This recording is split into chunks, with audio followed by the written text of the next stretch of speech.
I don't need you to write this down. I just want you guys to think about this. So thinking back to prior units, how would you look at a table and determine if it's linear and exponential?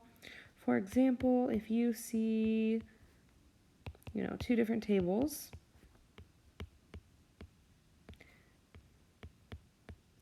and you see that, you guys would look at the outputs and say that's adding by 2, adding by 2, and adding by 2. So that's going to have to be a linear function. And then when we moved into sequences, you guys called that arithmetic.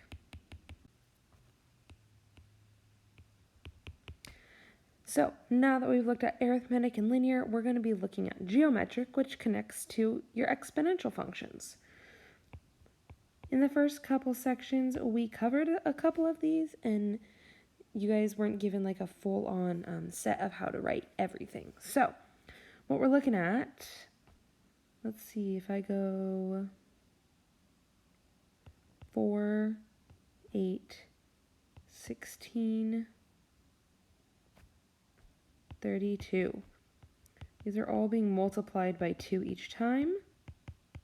So you would see that R value of a 2.